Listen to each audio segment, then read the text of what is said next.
and welcome back to another episode of the Ball Watchers podcast. I am your host, Evan Blues, alongside my co-host, Joseph Muto. Joseph, how are you doing today? I feel so good, man. How are you? I am fantastic. I mean, on top of the world right now. I've been honestly a little spoiled. Michigan winning Yeah. the national championship a couple years ago, or a year ago. Seattle winning the Super Bowl. I feel like Mm-hmm.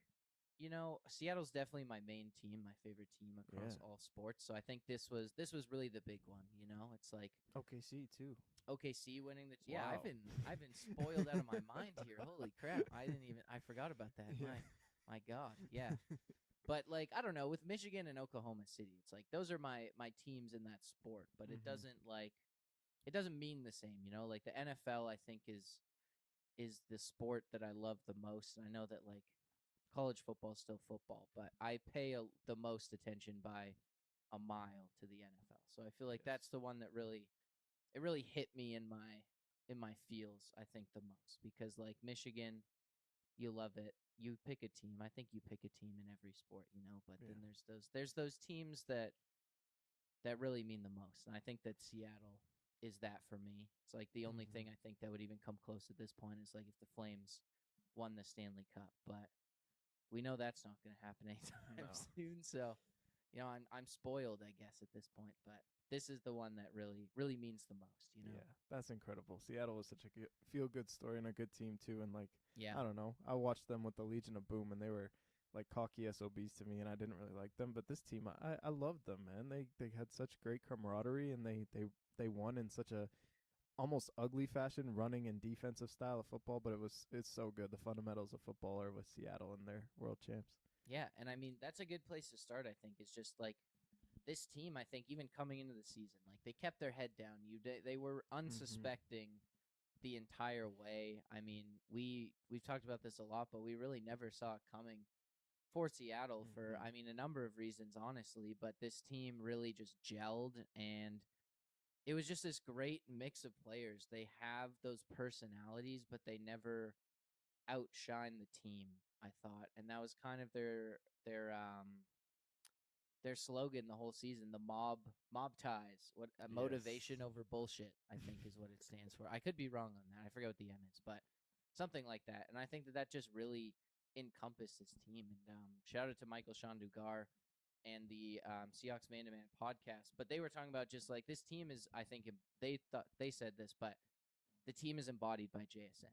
And I think that that's Mm. exactly right. Like his demeanor and his character is kind of what showed through this team is it's just you don't talk trash until after you've done it. Yes. And I mean, look at what they did. Now they can talk all the trash they want because they did it. And they never let the moment get to them shine too bright. And I mean, look at what happened. I mean, Yeah. they're world champions. Incredible. I love it for you, man. Thank you. I'm very happy. But before we get into the Super Bowl recap, we've got that's all we're doing today. We're just recapping the Super Bowl. We're going to talk Yeah. about these teams, and then over the next couple of weeks, we'll do kind of a recap for all the teams. We did it before the season, but one question for each team. We'll split that into the two conferences, but this week will be entirely Super Bowl focused. And before we get to that, though, Joseph, the halftime show. You're a Bad Uh, Bunny fan. You enjoyed it. I Let's get your review before we dive into the football. it was incredible, dude. I absolutely loved every second of it. I was entertained. Like the showmanship was Yeah. so good. I feel like with the Super Bowl halftime show, no one cares about the music. They care about like the coordination and like the hidden messages in it. And it had everything. Like it had guest appearances, like actors were in it under the tent. Like I loved it. I mean like sure no one knows what he's saying, but like I love his music. I think it's great. And like this is one of the best I've been craving for a long time, a great Super Bowl performance. I wasn't a fan of the last three with Rihanna, Usher, and Kendrick Lamar, unfortunately. Sorry to say that, Evan. But like I don't know, you had so much entertainment. There was a lot going on. Like you had like stuff behind like there was a whole wedding going on in the middle of the performance, and it was an actual real wedding. And then like the hidden messages underneath it with like the electrical poles I absolutely loved. And it was just so cool. It was so entertaining. It was so much fun. And this was one of my favorite halftime shows for sure. I was genuinely entertained and I loved it. It was honestly one of my favorite parts of the Super Bowl as a whole. Yeah, I really enjoyed it. I mean, I'm not someone who's a big Bad Bunny fan, but I recognize more of the music than I expected. And yeah, I really thought like the visuals was awesome. I mean, it was just like the family kind of theme, like just it was very like I like that he kind of just dug his heels in and was like, this is going to be Puerto Rican. And it was Yes. Puerto Rican. And it was Mhm. awesome. And I loved it a lot, honestly. I thought especially the visual stuff, I thought the visual stuff was incredible. Like, I Mhm. thought just switching the scenes, it was all very much like specific to like Puerto Rico and their culture. And I just thought that was really cool to see. And I mean, you even tie it back to last Super Bowl. I think Kendrick Lamar also Yeah. did a good job of doing that with like the basketball courts and the GNX car and stuff like that, like just showing the culture. And I think that that's really good to see because it's just cultures that aren't necessarily always in the spotlight, especially something like Puerto Rico. I don't really know No. a lot about Puerto Rico, but it was cool to see. And yeah, I just thought it was a great show. I thought the cameos were really good too. Ricky Martin was a good Yeah. cameo. Lady Gaga was kind of strange, but I thought Yeah. it worked at It the end did of the work. day. Yeah. But like Pedro Pascal, Cardi B, like it was fun. It was just a fun time. I enjoyed it. Yeah, I loved it. It's great.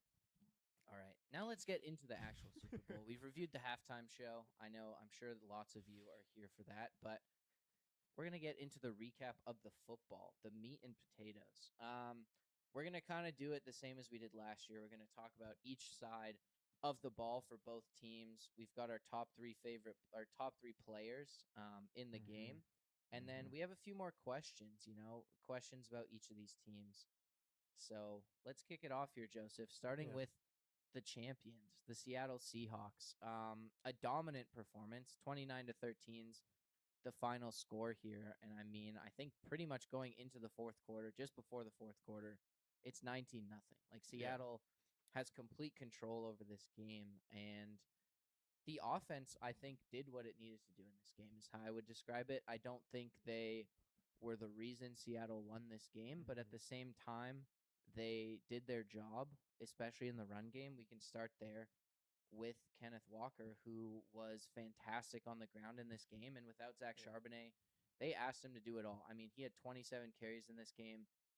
Sam Darnold had 2 rushes. George Halani had 1 rush, or 2 rushes. Like it was all Kenneth Walker in this game, and he showed up. Yeah, Kenneth Walker was absolutely incredible, and I think like it wasn't even to the point where he was completely dominating because when he went up the A and B gaps, Milton Williams and Christian Barmore completely shut him down. But it's when he hit the edge and the zone reads on the zone run, like on the outside, hitting the C gap. Even on the first play of the game, he hits a 10-yard run on the left side of the field, and he just established that throughout the entirety of the game. And he broke off some huge runs, and he absolutely deserved MVP. We'll get into it in a little bit, but like without Kenneth Walker's big time runs, they don't get in field goal range, and then the field goals are what won them the football game essentially. So I think they did an incredible job running the football. I thought Christian Gonzalez had an absolutely perfect game and completely blanketed JSN, who did go out a little bit with a concussion, but wasn't going to miss the celebration afterwards. But I mean, like, even when JSN was shut down, they still found a way to break off some runs. I didn't think they completely dominated the running attack. I thought the Patriots did a great job of shutting down the middle of that offensive line and just shutting down K9 in that regard. But K9 did enough. He was such a patient running back. He reminded me a lot of this game in Le'Veon Bell. He takes a long time to hit the gaps before he actually accelerates, and it works out beautifully. And this offensive line did such a good job for him in that regard. So running the football, they did a great job. And passing the football, honestly, like I think Sam Darnold had a great game, and I don't like. I know the completion percentage was way low, only 200 yards in this game, only 1 touchdown. A, he didn't turn the football over, and B, he didn't take sacks. And I think there was a lot of pressure specifically from Milton Williams, but he only had 1 sack in this game, and I think that was the only sack for the entire Patriots team. And that's because Sam Darnold's ability in the pocket to move and be mobile and avoid and shed those sacks and those tackles, I thought was extremely impressive on his regard. You saw Drake May on the other side of the football just be a complete statue in the pocket, get rid of the football too quickly, or just easily take the sack without throwing it away. Sam Darnold did enough the mobility in the pocket where he's trying to make a play, and if it's not there, he's just throwing it away. So I thought like not taking the negative play by Sam Darnold was really smart. He didn't play with like outside of himself. He just stuck to the script. He said the football's working. The Patriots aren't going to do anything on the other side offensively.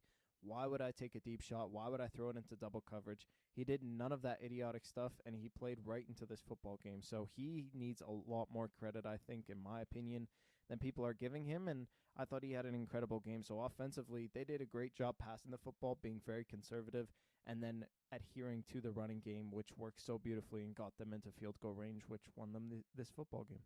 Yeah. And I mean, Kenneth Walker, 135 yards in this game. I think 9 missed tackles. Like, he just had some plays that were all him. I think that, yes, there were some issues at times. I think running up the middle was a bit of a struggle for the Seahawks, and you saw some drives stall because they couldn't get any yards up the middle. But at the same time, like, the edge was open. Kenneth Walker is just so fast, and he was able to get to the edge, make guys miss, break some tackles, and just get extra yards, I thought, all night, tight roping down the sidelines. Like, it was just a really impressive performance from him. I thought he was the engine of this offense for most of the game, and he was, in my opinion, the reason this offense kept moving the ball because, like you said with Sam Darnold, the thing I was the most impressed with was definitely his ability to get away from pressure. That was something that I think we've seen in the past pressure really get to Sam Darnold and cause him to make mistakes, but he did such a good job of feeling the pressure,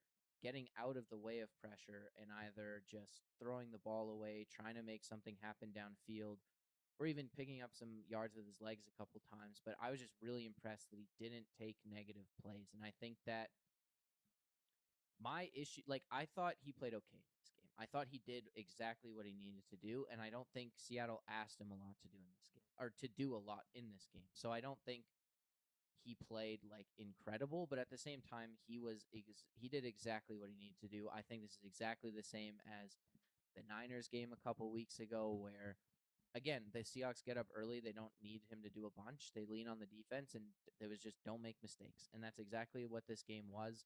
I thought there were moments that he could have like hit the next level, and I think people would see him a bit differently. Like there's a couple throws. There's a throw deep down the seam to Shaheed that was just overthrown. There was a beautiful pass breakup by Christian Gonzalez that was also a deep throw to Shaheed, but that's just an insane defensive play. There's also a play where Darnold breaks his sacks rolling out of the pocket, and JSN is wide open down the field that he missed. But at the same time, he didn't turn the ball over. I think the only time that it was close to a turnover was right before halftime. He tries to hit JSN in the end zone, and Gonzalez gets 2 hands on the ball, but he's diving for that ball. I don't think he's thinking he has a pick there, so it's not like I don't think that it wasn't harm's way, but it wasn't like you threw it right to Christian Gonzalez. So I think he played really well and he managed this game perfectly, and that is all you needed because of how good the Seahawks defense played in this game and the fact that the Patriots offense was just not putting any pressure on them. They just needed to keep running down the clock, keep picking up little chunks, scoring a few points, and that's exactly what happened. And the other thing that really impressed me, and I think that this is a Darnold thing as well, is he kept his cool even when JSN wasn't an option because, like you said, JSN was completely blanketed in a good portion of this game by Christian Gonzalez, or he was out with an injury for a bit of this as well. But he found other outlets. I thought AJ Barner played a huge role in this game. Cooper Kupp had a touchdown, or no, he didn't have a touchdown, but he was a like vital aspect. I think he had a touchdown called back. Excuse me, but he was important on some super key like third downs, moving the ball downfield. Shaheed had a couple catches. Like he spread the ball out really well in this game and didn't force it to JSN. Like JSN still had a ton of targets in this game, but it didn't feel forced, if that makes sense. And I think he still did a good job getting the ball down the field to open receivers and moving the football. So it didn't feel like the lack of JSN production hindered the offense as much as you might have thought, considering how good he was this season. Yeah, 100%. And like back to Sam Darnold, I don't know if we'll talk about it after, but like I don't really know how I feel about Sam Darnold. I don't think this changes anything as terms of like all-time quarterbacks. Like, he's a Super Bowl champion, and that is such a high regard. But like, talent-wise, I'm not sure. Like, Sam Darnold is just where he was at the beginning of the year to me, and like, he was great for Minnesota and he was great for Seattle. He's just like Mr. Consistency, but like, I don't know if I'm putting him ahead of all these other quarterbacks in the NFL right now. So it's just a weird dynamic. It's just like, oh, Sam Darnold's a Super Bowl champion, and you always look to the quarterback as like what this does for his legacy. And to me, like, it doesn't do much, but at the same time, like, it's still a great performance. It's a feel good story for Sam Darnold, and this team more than deserved it, and they did just enough offensively. Yeah. I mean, here's what I think. Maybe tell me if you agree with this, but at this point, I think the one thing that this game taught me in this playoff run or like changed for me in my opinion of Sam Darnold is I can trust him not to lose me the game. Yes, And I think that 100%. that's something that was really an issue. I mean, even when you go back to, I mean, obviously there's last season where week 18 he plays terribly, Detroit beats them, they lose the 1 seed. Then the wild card round, he has a complete meltdown against the Rams and they get destroyed in a 2-7 matchup. But you look at, maybe it wasn't 2-7. Either way, they get destroyed by the underdog Rams in that game. And then you look to even the middle of the season, I think week 9 when they first play the Rams, 4 interceptions. The first half of that Rams game in week 16 as well, where he throws two interceptions in that game, and they there's the Seahawks are down 2 scores, and Sam Darnold ends up leading the comeback. And I think that throughout the playoff run, like, yes, the 49ers game, he was not under a ton of pressure, but I think he rightfully so, he deserves a ton of credit for that Rams victory because he led a few crucial drives. I mean, him and JSN picked up a ton of yardage. He was great in that game, and he was a huge reason they beat the Rams in the NFC Championship. And you just see that he has the ability to put his team on his shoulders. And that was something that you didn't really trust going into this season. And I think a big reason why we never really thought of Seattle as a Super Bowl contender is just because you've seen what Darnold's limitations are. And I think just because of this, like, he's in that Jared Goff class to me. Like, he is a solid starting quarterback. He's a guy where you have him, you're not looking ahead to the next quarterback on your roster. You're not looking for your next starting quarterback, but he's also not an elite top tier guy, top 10 guy. Like, he is a top 10 to 15 guy, in my opinion, at this point. He's top 15 to me for sure, and he'll give you above average quarterback play sometimes. Yeah, exactly. And he can make all the throws, and I think it's exactly like him and Jared Goff are very similar in a lot of ways. Like, they're former super high draft picks with a ton of talent, ton of arm strength, and it's just some of it is the decision making, a little bit of a lack of athleticism, which is quite necessary in the NFL these days. But they can make the throws, especially if they're in a scheme that is complementary to their play. They can make all the throws. And, I mean, we've seen it from Goff, and I think we've seen it from Darnold now too, where they've cleaned up this panic that they've had in the past. They've cleaned up this, like, tendency towards turnovers, and they're a guy who can lead a very high-level offense, but they're not necessarily a guy who is changing is a game changer or is a franchise like cornerstone. But yeah, I think we can move on to Seattle's defense now here. I mean, in my opinion, I think this all starts with the defensive line for Seattle. I mean, across the board, it was just Drake May under pressure constantly.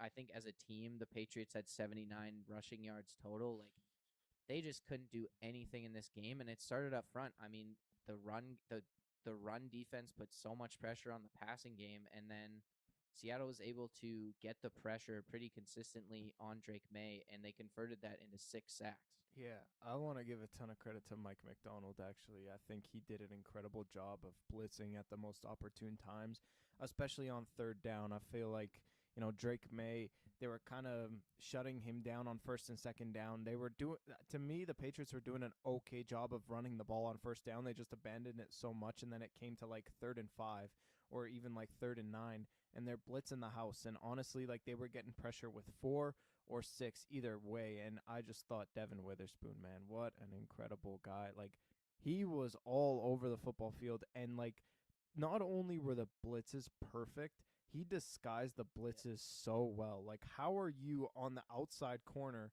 like, not even looking at Drake May, and all of a sudden you dart in, you split the B gap untouched, and you just get a sack, and then you force a fumble, and Nuosu goes the other way. Like, it was incredible schematically.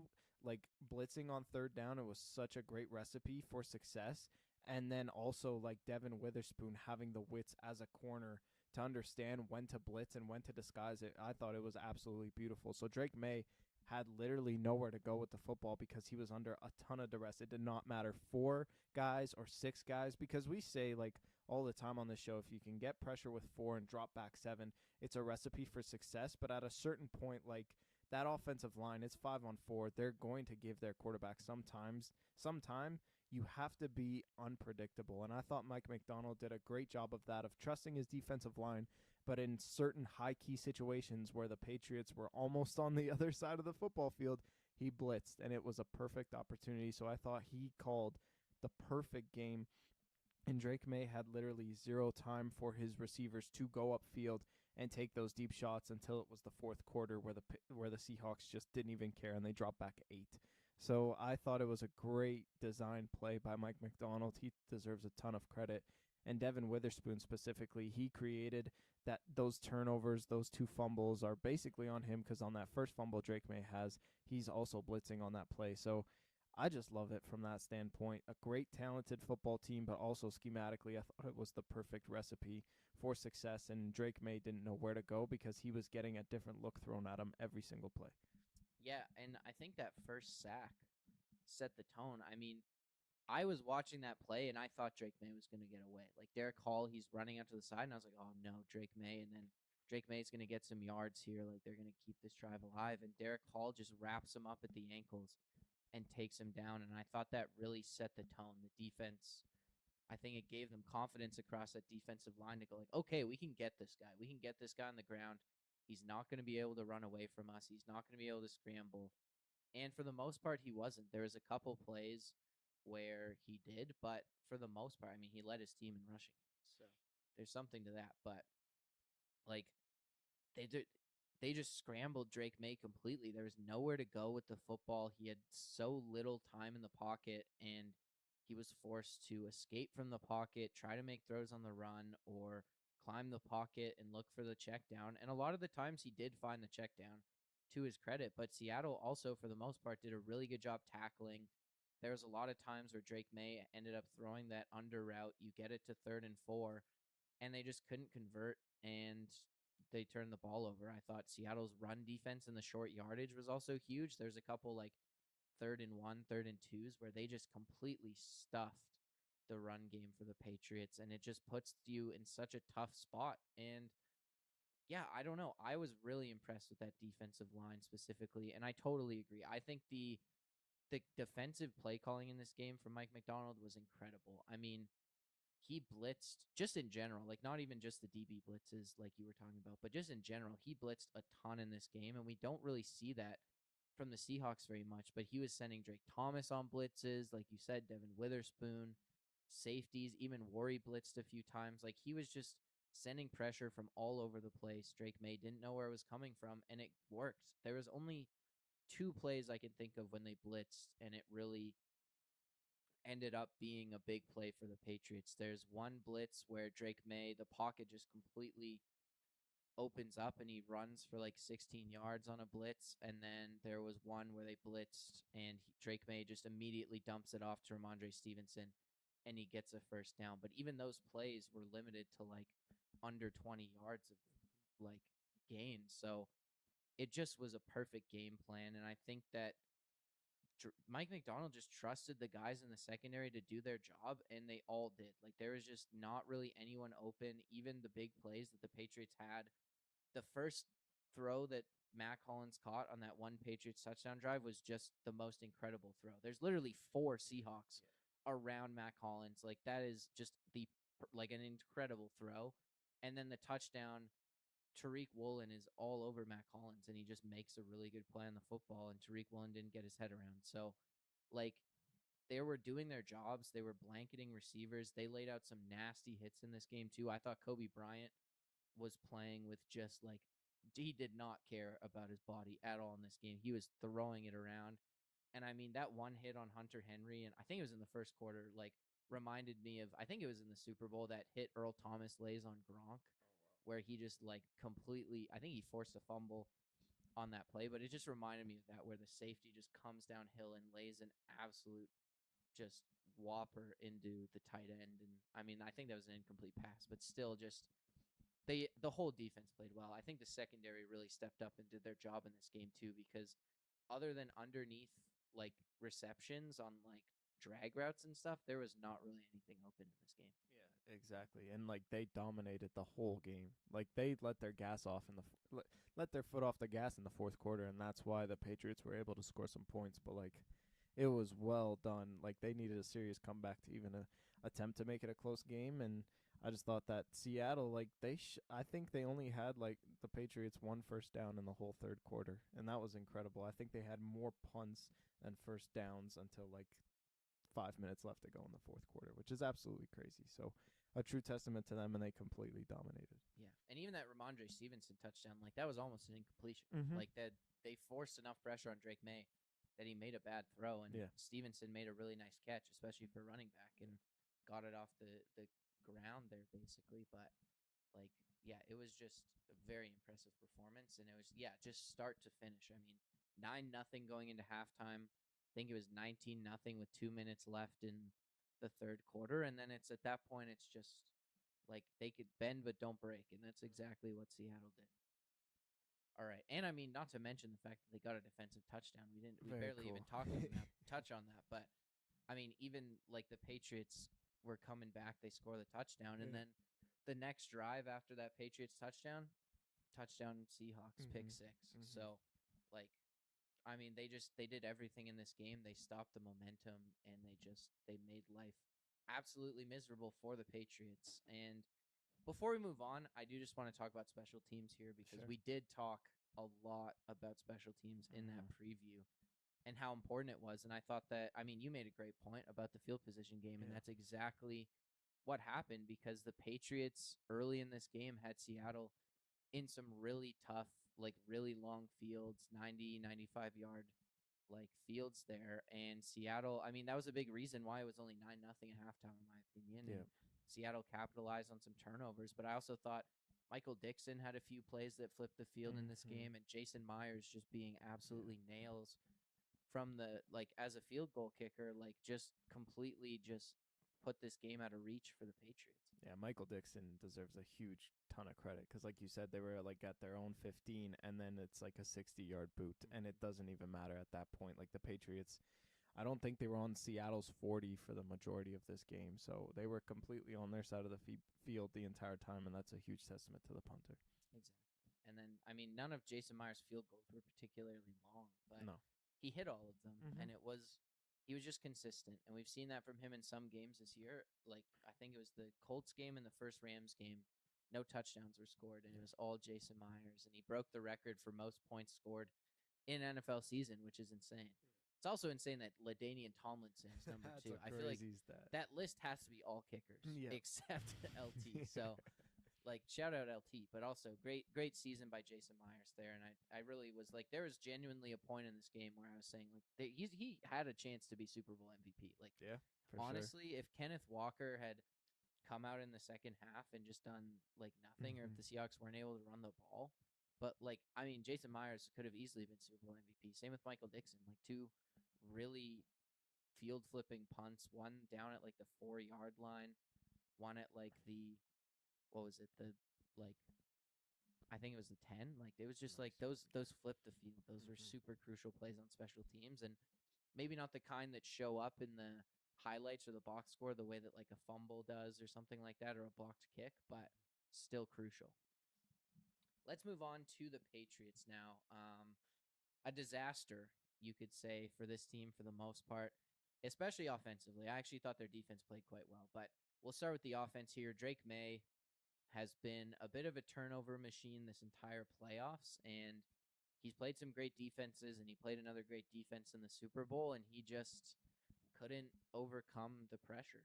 Yeah, I thought every single facet of the Patriots offense was completely abysmal. I thought Josh McDaniels didn't run the football enough, and that's a big reason why Drake May had no one open over the middle of the field. It's just like you knew what was working, especially in the run game. Like you had Travion Henderson and Ramondre Stevenson running on to the outside, and they were getting 6, 7, 8, 9 yards at a time. And I said last week, like Seattle has to establish an edge so that these guys cannot bounce it to the outside and get rushing lanes, because if they can run the ball, then they're gonna basically lose this football game. Well, Josh McDaniels didn't give them any opportunities because he just shied away from the run too much. I thought on first down especially, they did a really good job of running the football. I would have loved to see them do it, run it again, and then get a first down on second down through the ground, and just he didn't do that. Drake May was dropping back, and he was looking for the 10, 15-yard in route that like didn't amount to anything because the wide receivers couldn't get open, and he didn't have time to get it to them. So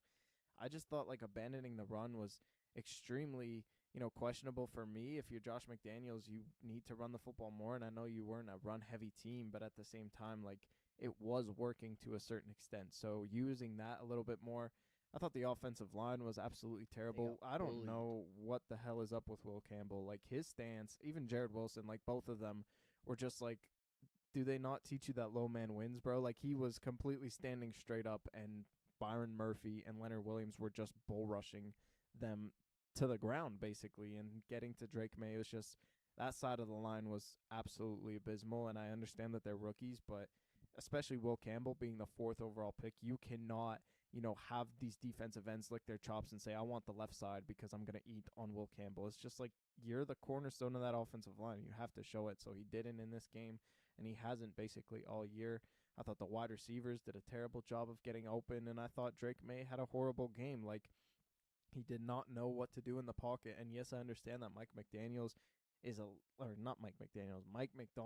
a literal genius on the defensive side of the football, and you don't know where to look for, especially in your progressions when you're going through the field, especially when you got pressure on in your face. But like at a certain point, you have two guys coming down the middle, bounce it out, run, use the edge, and then throw it away and live to the next down. I thought he took way too many sacks that were kind of on him, and maybe they don't convert into first downs on those third down plays when he's like taking a sack on second down, but you never know, right? It's 3rd and 7 is way better than 3rd and 20. So I didn't really understand. Drake May was extremely inaccurate when he got rid of the football, a couple drops by the wide receivers. Like, all in all, this was an absolute atrocious performance by the Patriots. And give credit to the Seahawks, yes, but like the Patriots, they've been able to put points and overcome these incredible defenses on the other, like before the Super Bowl. And just like Seattle, they also have an elite defense, but like you just looked like a completely different team that was incapable of doing anything. So it was very confusing to me. I thought Drake May, maybe the lights were too bright, but at the same time, like these throws he's been making all year, and he just was not the same quarterback that you've seen. Yeah, and I think that some of it just comes down to the talent deficit. Like they do not have receivers who are going to consistently win one-on-one. Like Stephon Diggs at this point in his career is not what he used to be. He just doesn't have the athletic profile. He's not that top end receiver that he was in Minnesota and Buffalo. And then what? Your number 2 receiver is Mac Hollins. Like you just don't have anything really that's consistent. Like Kayshon Boutte was a non-factor in this game. Mac Hollins had really 2 catches, and then other than that was invisible. Hunter Henry was largely erased in this game. Like there was just nothing really like downfield for Drake May to even like try to target. And I think that's why he ended up dumping off the football so much and like trusting these like Demario Douglas on like these under routes. But then Seattle just is able to swarm to the football and make the tackle. Like it just, there was nothing downfield for him most of the game. And I mean, just the fact that they couldn't run the football and the fact he's under pressure, it just made it all on him. And he had to make the big play, and he just couldn't because one, it wasn't there, and yeah, like he just, there was nothing for him to like go to in this game. So I think that that's something the Patriots really need to address at this point in the or for next season, because there is a real lack of a number one receiver in that room, and I think that they overcame it this season. But it's something that once their schedule gets harder and they're playing better teams, like they will be next year as the winner of the AFC East, like they are going to need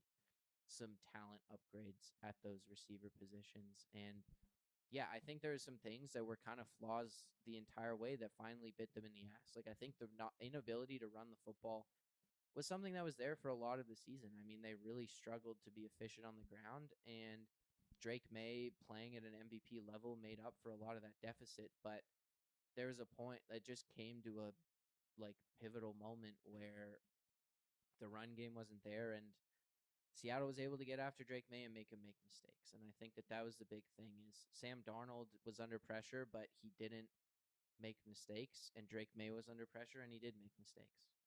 Yeah, exactly. And even like Josh McDaniels did not send those bad wide receivers deep down the field, and that's what you needed. Like even in that fourth quarter, as long as you're taking your shot, it worked with Matt Collins and even Stephon Diggs getting down and setting up that second touchdown to Stevenson. So I don't know, man. It was just weird, and I kind of felt bad for Drake May, but there were like a lot of plays at the same time in this game. It's like, yeah, what are you doing, bro? What kind of throw is that? I kept saying that a couple times. The interception.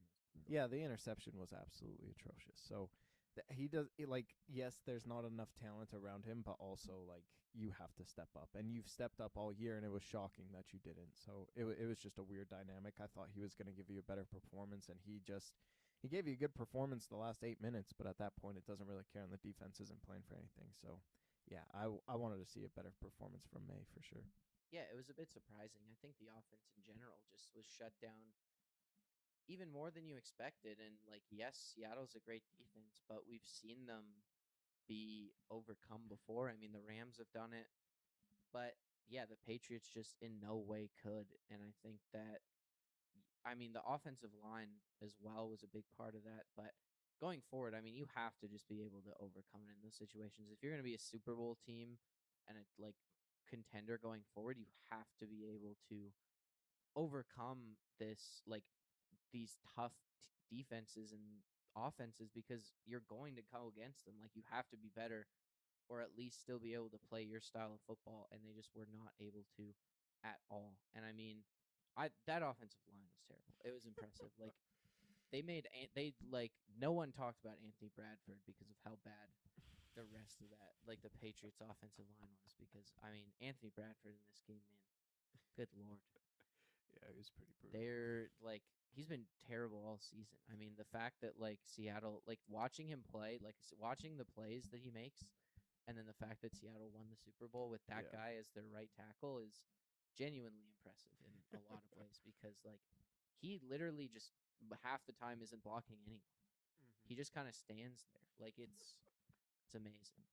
But yeah, let's move on to the Patriots defense here. A unit that I thought played well, especially their stars. Like Milton Williams showed out in this game. Christian Gonzalez was possibly the best player in this entire game or had the best game out of anyone. But there was just no support. There wasn't enough support, and I mean the offense especially just like left him out to dry. I don't have one bad thing to say about the Patriots defense. Like they had literally a perfect game. Like I don't expect them to stop Kenneth Walker on the edges because no one has all the playoff run and basically in his entire career. Like he's so fast and he's so versatile that like he's gonna get his regardless of the defense he plays. But I thought they did a great job shutting down the run in the A and B gaps in specific moments. I thought they did a great job taking everything away from Sam Darnold and forcing him to like check it down or throw it away, especially with Christian Gonzalez and Carlton Davis had a great game in this game as well. So like they didn't do like they did what they set out to do. Like they completely shut down the Seahawks, and there were just a couple runs that got them into field goal range, and those field goals were enough because the offense was just absolutely so bad. And like even Chris Collinsworth said it on the first drive of the game where like all these corners are undercutting these routes trying to get an interception, and he said they're trying to win it on the defensive side of the ball. They're trying to get a pick six, and they understood that Seattle's defense had such an incredible defense, and this was going to be a defensive game, and they did everything that they can. They tried to turn the football over. Sam Darnold put a couple pinpoint passes on, especially in that first drive of the game, to get a field goal, and just like did not make a mistake. So you didn't force Darnold into a mistake. you didn't get a ton of pressure on him, and when you did, he was able to be elusive and just shed off those tackles for losses and just make a good play. So, yeah, I don't have anything bad to say about the Patriots defense. Like, they did everything right in this game. I thought Vrabel did an incredible job coaching. They blitzed a couple times, which got some pressure, but it didn't amount to losses. And I don't have one bad thing to say about the Patriots. Yes, they gave up a touchdown to Barner, but like at that point, your offense isn't going to do anything, and you've done everything that you could. You're gassed at the end of the game. Like, there's nothing that you can do. That was a short field too. Exactly. Yeah, I agree. There's not a lot I want to I have to say about this defense. Like, they were good. They were solid. I mean, you hold a team to one touchdown and 22 points. Like, that's pretty good, especially in the Super Bowl where you're playing, in theory, the other best team in the league. And then, yeah, nothing offensively. Like, 9-0 at halftime. I think that says everything you need. Like, it was a close game for a good chunk of it, but the offense just let you down completely. And I mean, like I said, the big stars played great in this game, and I think that's all you can really ask for. Like, they showed out. Christian Gonzalez was amazing in this game. I mean, the pass breakup in the end zone on JSN, the pass breakup to Shaheed deep down the field, like, he was just all over the place in the pass game. I genuinely don't know if anyone caught a pass on him, except for I think one JSN slant. But I don't even know if that was Christian Gonzalez. I think it was. Yes, it was. But that was also like a slant, look in off coverage. Like, I don't even really blame that on Gonzalez, to be honest. But yeah, just an incredible performance. And Milton Williams, like you said, was in the backfield a ton. He got a sack and put Darnold under a lot of pressure. Darnold did a really good job of avoiding pressure, but he was under pressure. And again, for the Seahawks, there wasn't a lot downfield. Like, Darnold had to check it down. They really relied on Kenneth Walker getting to the outside, and there was just a few more plays down the field for Seattle. I mean, the A.J. Barner touchdown. A.J. Barner also broke a couple tackles, which on some catches that led to some more yards. There's a nice play to Shaheed over the middle on a crosser. Like, overall, though, like, there wasn't a lot down the field. So I'm really impressed with what you saw from the Patriots defense. And they didn't make any crucial mistakes in this game. I mean, I'm trying to think of like big plays. Really, the only like huge play I can think of, there's a couple of Kenneth Walker runs and then the screen to Kenneth Walker as well. But I mean, 3 plays in the whole game. Like, there was not that much. Yeah. So they just and you held this offense mostly to field goals. It's what else can you do? Yes. Yeah, rough game for them. I feel bad, but I don't feel that bad because I'm a Seahawks fan. So it is what it is. It happens. What it is. It's one of those things where you didn't show up as you wanted, and the other team wins. But still a good Super Bowl overall.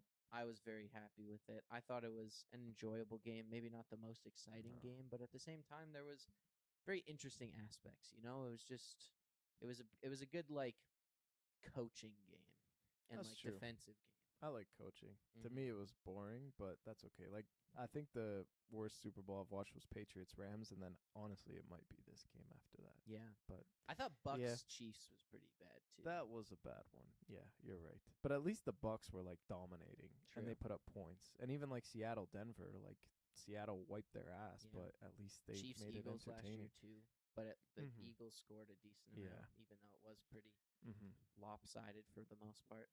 I feel like it made it a bit more interesting, at least because it was close. You know what I mean? Like, it at least felt like the Patriots, they had a chance in theory to come back, even though it never really materialized. There was, in theory, a chance just because it was a relatively low-scoring game. All right.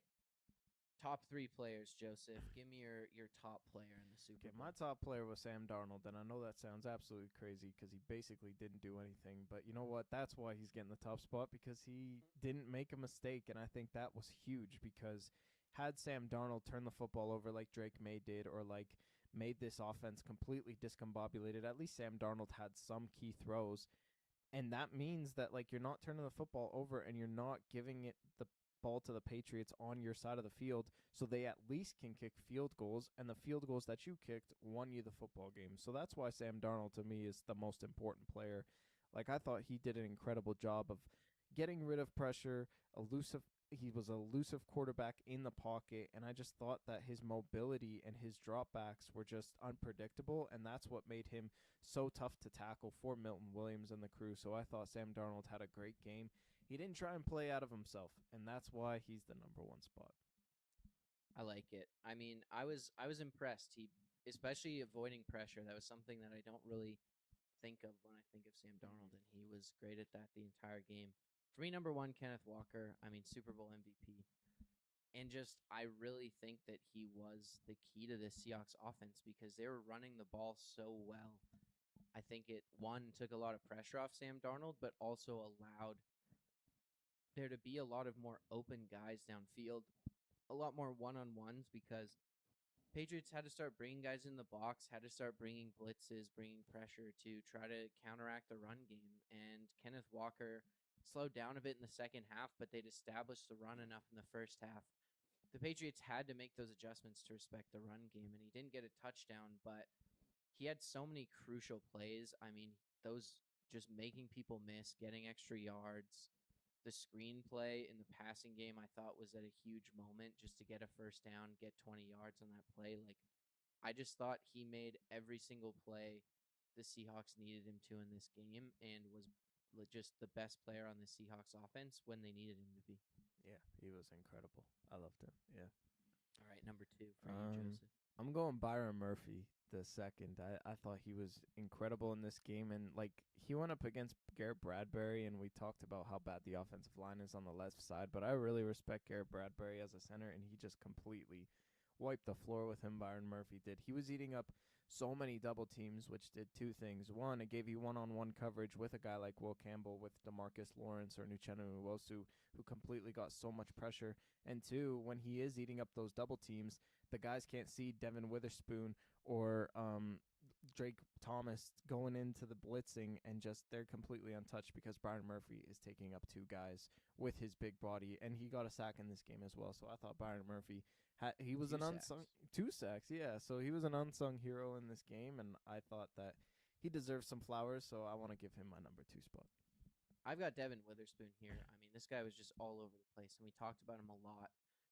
He was fantastic. I mean, just the blitzing, the run game. He made a lot of tackles. I think obviously the most memorable plays you're going to see are him just absolutely like getting into the backfield and lighting things up. He did it in the run game a couple times.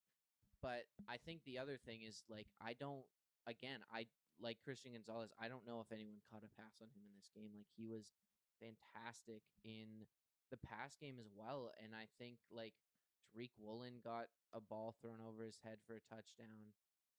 But other than that, like there wasn't really a lot of completions. It was a lot of checkdowns, and I think that Witherspoon was just one of those guys who just completely shut down whoever was in front of him, and his fingerprints are just all over this victory, in my opinion.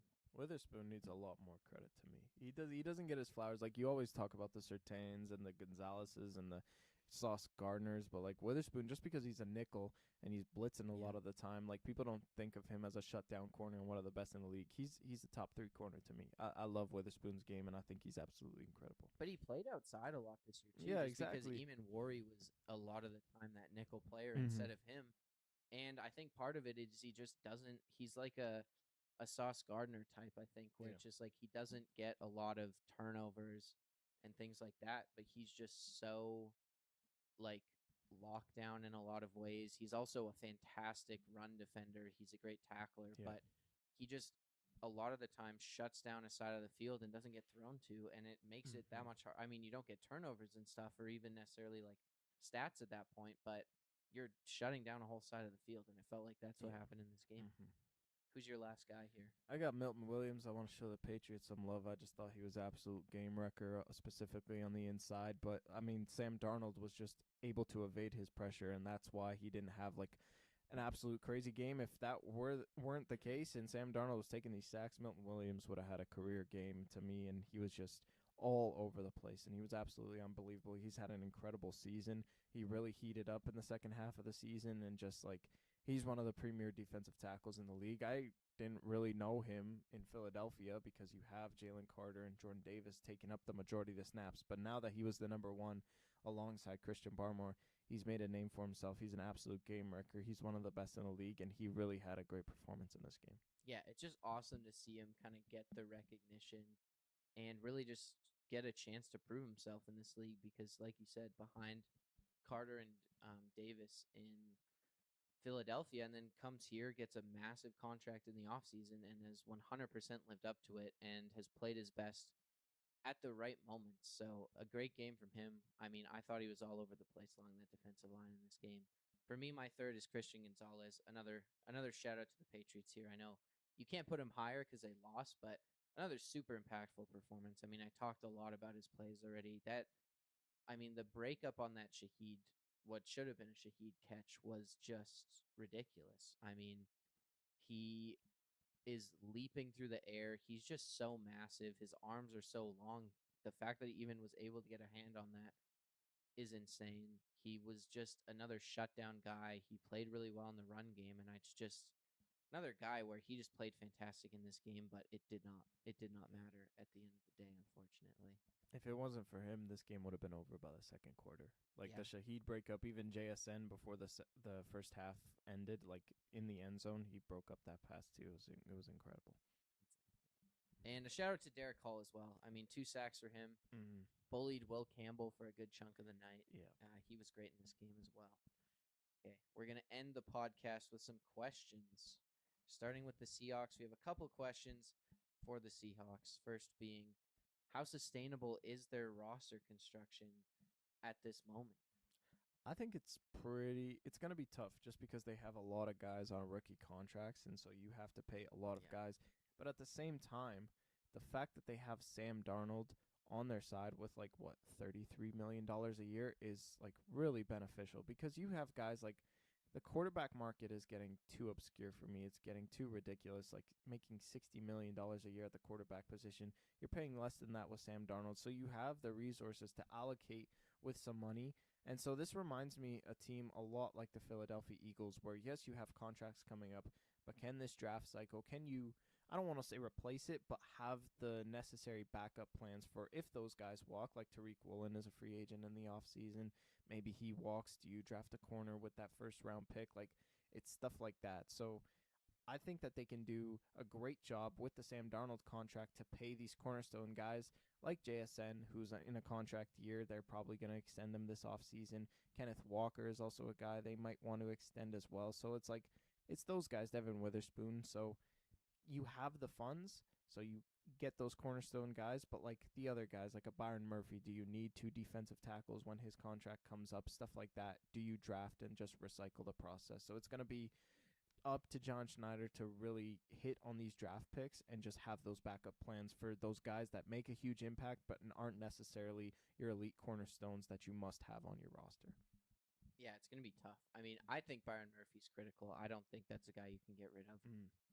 Leonard Williams getting up there in age. I think that's a guy who's more likely to be out the door. But for me, this reminds me of the whatever year the Bucs won the Super Bowl, where they had a few guys who were free agents and they didn't really sign anyone from that free agent class, but they re-signed the guys who were on that Super Bowl team. And I think that's exactly what you need to do here. I think there's guys like Kenneth Walker. They have a lot of cap room right now, too. They have about $73 million in cap room. So they have the funds to give out these extensions. I think Witherspoon and JSN, whether it's this offseason or next offseason, those are 2 guys who must be extended.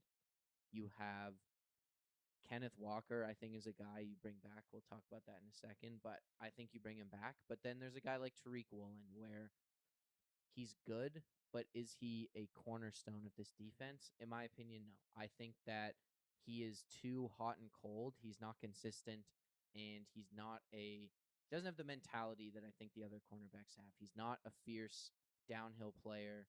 He's fast. He's super athletic, but if a team wants to give him $15-20 million, let him walk out the building. I don't think you waste that cap room. I think that the only thing from outside the building that you sign is linebacker depth, because they are outside of Ernest Jones. It's kind kind of a rough look, but linebacker depth and a right guard. You pay some money for a right guard, or you draft a right guard, whatever it is. But you got to invest in that position because Anthony Bradford, it can't be Anthony Bradford No. next season. So I think for the most part, you keep this in house. You have your draft picks, and you sign the guys you already have because I think that investing in the talent you already developed is something the Seahawks already are very prone to do. And I think that that's exactly what you do in this situation because, I mean, JSN, Witherspoon, those are guys who are fantastic players. Both of them were all pros this year, and you can't let those guys get out of the building. Byron Murphy, I think, is a rising star. He's a guy who you don't really have to, he's only his second season, so you're not really concerned about his contract at this point, but that's a guy you keep around a couple years. And everyone else is keep those cornerstone guys. And I think that, like you said, having Darnold at that low cap hit allows you to spend more money on those other positions. But yeah, don't be reaching for those splash plays. Don't go trade for Max Crosby. No. You know what I mean? That's Just crazy. keep it in house. Yeah. Yeah. A lot of contracts coming up is going to be interesting. Yeah, it is. I'm very excited for this offseason. I feel Mhm. like I know what they need to do, but we'll see what happens. I think it will be. I trust John Snyder a lot right now. But speaking of Kenneth Walker, he is a free agent this offseason, and coming off, I mean, just overall a great playoff performance. Um, and I mean the Super Bowl MVP. Mhm.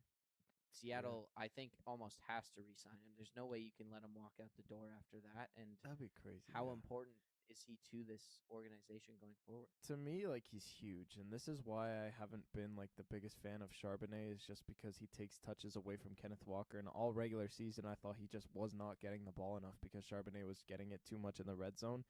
And unfortunately, it took an injury for the Seattle Seahawks to realize that, because all they had was Walker, and look what that did. It opened up so many doors for you. You completely reshaped your MO, because in the regular season it was all JSN, and now you were running the football, you were giving your defense more rest, and in turn your defense played like they reached another level in the playoffs. So like Kenneth Walker to me is huge. I don't think you let him walk. There might be a possibility that he walks just because like the running back market is so weird. Like I don't know, it takes $10 million to draft or re-sign K9, but maybe you can draft a guy in the second round. Like that's the MO with the trend in the NFL. So I think you absolutely have to re-sign him, but maybe the Seahawks aren't thinking that way. Maybe they think, oh, Charbonnet's going to come back, which he's not going to come back next year, but you have maybe a rookie. I don't know what they're thinking. So to me, like, he's so important. He's such an elusive running back. He's a top 5 running back in the NFL, in my opinion. You have to re-sign him, but I don't know how they're thinking, just because I don't know how the NFL views running backs nowadays. Yeah, I mean, there's some teams who very much, I think, could be in the market for a guy like Kenneth Walker. I mean, the Chiefs are kind of come to mind immediately for me. But I just don't, yeah, I don't think you can let him go out the building because you've seen what he's done in the playoffs. And I think that he's a guy who's really improved over the course of his career. Like, he came in with the tools to be a fantastic running back, but he's a guy who, like a Saquon or someone like that. Obviously, not to that extent. He's never been as good as Saquon, but he's very east to west, and he likes to try to make people miss and hunt for the big play. And early in his career, some of that was just the offensive lines in front of him were terrible, but it led to a lot of negative plays, and you kind of saw that go away, especially in the playoffs. And some of that is the offensive line played really well, and some of that is just he decided to go north and south more. And he is so shifty. He can make anyone miss. He catches people sleeping. And I think that that's a guy who's so valuable. That's not the MO of Charbonnet. Charbonnet is more of a bowling ball, and he's a great running back as well. But I think that Walker's shown his value and shown his upside over this playoff run, especially. And I think that's a guy you can't let out of the building. And I think that the Zach Charbonnet injury also honestly makes that more evident. Is not only did he play so well without Charbonnet, but you don't have Charbonnet next season to replace Kenneth Walker, most likely, at least to start the season. So I think it just becomes even more valuable and necessary to keep him because they don't have really any depth outside of him and Charbonnet, which is understandable for most teams. They don't have more than two serviceable guys, but like this feels like you have to go with more of like a Bijan Robinson, Tyler Algier situation with Charbonnet and Walker, or you just let Charbonnet walk. But I think Walker has to be the one that stays. He just has the upside. Oh yeah. But let's move on to the Patriots here. We've got a couple questions for them. What do you think of Drake May after this game? I am like kind of low on Drake May. I don't know. He just left a bad taste in my mouth after this game. It's like I was singing his praise all year, and I don't regret that. It's just like it was the biggest stage, and he just made some weird throws. And I know the offensive line sucked, and his wide receivers suck, and they can't run the football. Like, what do you expect him to do? But at the same time, like, if you want to be an elite quarterback, I think you have to make those stars and those, like, you don't have the talent, but you make the talent with your talent because it's so great. And he did that all regular season. That's why I'm so confused. And even in the playoffs, he did that in moments. Like, I'm so confused why he didn't have that moment in the Super Bowl. I thought he could overcome it, and he really didn't. So I'm expecting him to take that third year leap of like being the true leader, being a pissed off quarterback that just lost in the Super Bowl. Like, I expect those things out of Drake May. I think he's an elite quarterback. I thought he put up like arguably the best quarterback season in the NFL last year. I think he's going to put up a top 5 performance and be a top 5 quarterback in the NFL for years to come. So that's the expectations I have for him. But just after this game, like, I'm a little bit more hesitant to say like he's going to be an all-time great quarterback, which if he won the Super Bowl, I would have said that. But it's just it's kind of weird. I don't know how I feel about Drake May right now. I don't feel that different, honestly. I think that, we can look back to, the Bucks Chiefs Super Bowl. Patrick Mahomes was not good in that Yes. game at all, and it was just the supporting cast was that bad offensively, especially along the offensive line. And I think that that is where I look at this game. It's just Drake May was asked to do so much, and he was asked to do so much as a second-year player. And yes, he's done it in the regular season, but the playoffs are a different beast. And to be quite frank, like the level of competition is completely different compared to what they played in the regular season. So I just like it doesn't change a lot for me. Like this, excuse me, this Seattle team was so much better on paper than the Patriots, especially comparing the Seattle defense to the Patriots offense, and that's how it played out on the field. And I think that Drake May with a better supporting cast is going to be able to overcome that because you saw the throws he was able to make. Like that throw to Mac Hollins was an incredible throw. And yes, he made some mistakes. He's a young quarterback. He got sacked a lot. He turned the ball over 3 times, but there wasn't anything else there to help him. And I think that I'm willing to give him the benefit of the doubt from this game based on how well he's played through his first 2 seasons. The Patriots also turned their record around by 13 wins, including the playoffs. And I think that when a team does that, there's like talent deficits because you're not getting that much better through over the course of one season. So I think that there's still those talent deficits that they have to figure out. And I think that if they do, like Drake May is going to be like he was good and he is able to lift that team to huge heights. But if you get some of that supporting talent, I think the sky's the limit for this guy because he can make every throw.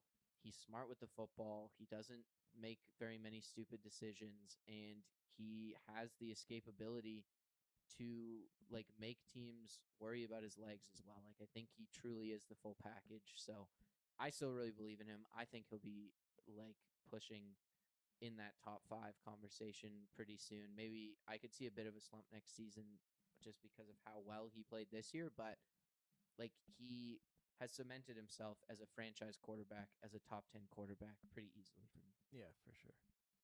All right, last question. What do we expect from the Patriots now? They did such a massive flip compared to last season, but what now? I think it's a juggernaut AFC team at this point, and I think that as long as Vrabel's there, they should be that, and they should make the playoffs every single year. And as much as they do lack talent at certain skill positions for this team, like they are so much more talented than their division. Like the Dolphins and the Jets are a complete write-off, and the Bills, like they're not getting better defensively because they lost McDermott and they brought in Joe Brady, so that team is basically the same. And they're not going to bring in a lot of pieces because their GM just is dumb and will never bring in pieces. So like the Patriots have to win this division like every single year until the other 3 teams tell us otherwise. So this year they should absolutely win their division. It's just a matter of what you do in the playoffs, because like your defense was incredible, but your offense lacked a lot of what they, didn't miss out on in the regular season. And maybe that's the schedule, but also you have to have those growing pains and just really take into account that you made the Super Bowl last year and everyone's going to give you their best shot. So it should be bare minimum make the playoffs. I don't know what they'll do in the playoffs, but they've been here before. They can do it again, and I think that this is a team that can sustain this for years and years to come as long as they have Vrabel in May. Yeah, I don't know. I think they should be expected to make the playoffs next year. I don't think they will be looked